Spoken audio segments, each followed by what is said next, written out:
नमस्कार दोस्तों। आज हम बात करेंगे एक ऐसे विषय की जिसे सुनकर आपका मन श्रद्धा और विस्मय से भर जाएगा।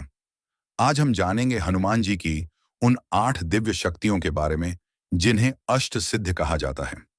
ये शक्तियां केवल एक कथा नहीं हैं, बल्कि ये ब्रह्मांड के गहरे रहस्यों की ओर इशारा करती हैं। श्री हनुमान जी को हम सभी जानते हैं। वे पवन पुत्र हैं, संकट मोचन हैं, बजरंग बली हैं।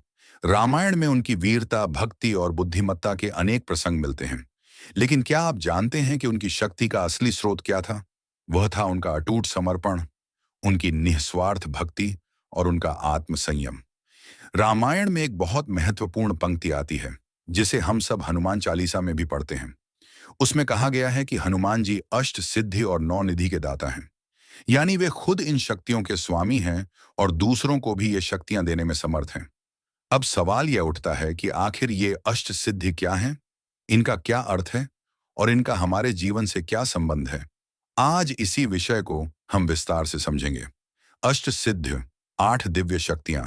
संस्कृत में सिद्धि का अर्थ होता है पूर्णता या उपलब्धि। जब कोई साधक घोर तपस्या करता है, अपने मन और इंद्रियों पर नियंत्रण करता है और ईश्वर की भक्ति में पूरी तरह लीन हो जाता है, तो उसे ये 8 सिद्धियां प्राप्त होती हैं। ये सिद्धियां प्रकृति के नियमों से परे जाने की शक्ति देती हैं। पहली सिद्धि है अणिमा। अणिमा का अर्थ है शरीर को अत्यंत सूक्ष्म बना लेने की शक्ति। जैसे एक परमाणु होता है, उससे भी छोटा। इस सिद्धि का सबसे प्रसिद्ध उदाहरण है जब हनुमान जी लंका में प्रवेश करने गए थे। लंका चारों ओर से समुद्र से घिरी हुई थी और वहां कड़ी सुरक्षा थी। ऐसे में हनुमान जी ने अपना आकार इतना छोटा कर लिया कि वे किसी को दिखाई नहीं दिए और सहज ही लंका में प्रवेश कर गए। दूसरी सिद्धि है महिमा। यह अणिमा के बिल्कुल विपरीत है। महिमा का अर्थ है शरीर को असीमित रूप से विशाल बना लेने की शक्ति। जब हनुमान जी बचपन में सूर्य को फल समझकर उसे खाने के लिए आकाश में उड़े थे, तब उन्होंने अपना आकार इतना बड़ा कर लिया था कि देवता भी घबरा गए थे। इसी प्रकार जब वे समुद्र पार करने के लिए उड़े, तब उनका विशाल रूप देखकर सभी आश्चर्यचकित रह गए। तीसरी सिद्धि है गरिमा।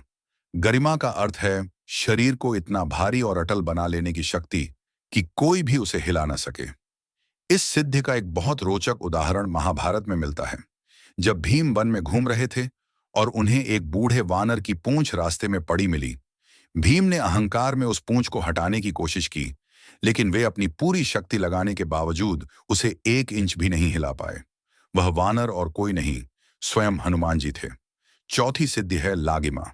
लागिमा का अर्थ है शरीर को रुई से भी हल्का बना लेने की शक्ति। जब शरीर इतना हल्का हो जाता है तो उड़ना अत्यंत सरल हो जाता है। हनुमान जी जब अशोक वाटिका में माता सीता की खोज में गए थे, तब वे पत्तों के बीच इस प्रकार छिप गए थे जैसे कोई हवा का झोंका हो।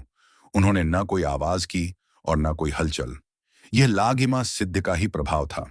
पांचवी सिद्धि है प्राप्ति। प्राप्ति का अर्थ है किसी भी वस्तु को किसी भी स्थान से किसी भी समय प्राप्त कर लेने की शक्ति। यह सिद्धि इच्छा शक्ति और एकाग्रता की पराकाष्ठा है। जब मन इतना शुद्ध और शक्तिशाली हो जाता है कि वह जो चाहे उसे आकर्षित कर ले, तो यही प्राप्ति सिद्धि है। माता सीता की खोज के समय हनुमान जी ने इसी सिद्धि का उपयोग किया था। उन्हें जहां जाना था, जो संकेत प्राप्त करने थे, वे सब उन्हें सही समय पर मिलते गए। यह कोई संयोग नहीं था, बल्कि यह उनकी प्राप्ति सिद्धि का प्रभाव था। आज के संदर्भ में इसे समझें तो जो व्यक्ति अपने लक्ष्य के प्रति पूरी तरह समर्पित होता है, जिसका मन एकाग्र और शुद्ध होता है, उसके पास सही समय पर सही अवसर, सही लोग और सही संसाधन स्वयं आ जाते हैं। यही प्राप्ति सिद्धि का आधुनिक अर्थ है। छठी सिद्धि प्राकाम्य। छठी सिद्धि है प्राकाम्य। ये एक अत्यंत रहस्यमयी शक्ति है। प्राकाम्य का अर्थ है बिना किसी बाधा के कहीं भी जाने की शक्ति। न पृथ्वी रोक सके, न आकाश, न जल, न पाताल। इस सिद्धि के धारक के लिए कोई भी स्थान दुर्गम नहीं होता। हनुमान जी ने अपने जीवन में इस सिद्धि का कई बार उपयोग किया। समुद्र के ऊपर से उड़ना, पाताल में जाना, आकाश में विचरण करना, लंका की सुरक्षा को भेदना, हिमालय पर जाकर संजीवनी लाना, ये सभी प्राकाम्य सिद्धि के उदाहरण हैं। इसका गहरा अर्थ यह है कि जब कोई व्यक्ति अपने भीतर की सभी सीमाओं को तोड़ देता है, तो बाहरी सीमाएं भी उसके लिए अर्थहीन हो जाती हैं। भय, संकोच और संदेह ही वे दीवारें हैं जो हमें आगे बढ़ने से रोकती हैं। जब ये टूट जाएं, तो रास्ता खुद बन जाता है।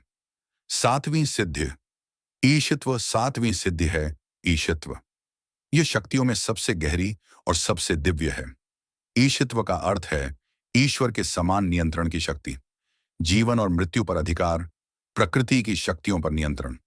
हनुमान जी की ईशित्व सिद्धि का सबसे बड़ा और सबसे प्रसिद्ध उदाहरण है लक्ष्मण जी के प्राण बचाने की घटना। युद्ध में जब लक्ष्मण जी मूर्छित हो गए और उनके प्राण संकट में थे, तब वैद्यराज सुषेण ने बताया कि हिमालय की एक विशेष जड़ी संजीवनी बूटी से ही उनके प्राण बच सकते हैं। वह रात के अंधेरे में सुदूर हिमालय पर उस विशेष जड़ी को पहचानना और समय रहते लाना यह सामान्य शक्ति से संभव नहीं था। हनुमान जी ने न केवल हिमालय गए, बल्कि जब उन्हें संजीवनी को पहचानने में कठिनाई हुई तो वे पूरा पर्वत ही उठा लाए। यह ईशित्व सिद्धि की शक्ति थी, जीवन को जीवन देने की, मृत्यु के मुंह से वापस लाने की शक्ति। आठवीं सिद्धि वशित्व आठवीं और अंतिम सिद्धि है वशित्व। वशित्व का अर्थ है स्वयं के मन और इंद्रियों पर संपूर्ण नियंत्रण। और जब स्वयं पर नियंत्रण हो जाए तो दूसरों के मन को भी प्रभावित करने की शक्ति आ जाती है। हनुमान जी आजीवन ब्रह्मचारी रहे। उन्होंने कभी किसी विषय वासना, किसी लालच, किसी भय या किसी क्रोध को अपने मन पर हावी नहीं होने दिया। लंका में जाकर उन्होंने रावण के दरबार में निडरता से अपनी बात कही। यातनाएं दी गईं, लेकिन वे विचलित नहीं हुए। यही वशित्व है। जो व्यक्ति अपने मन का स्वामी होता है, वह परिस्थितियों का दास नहीं बनता।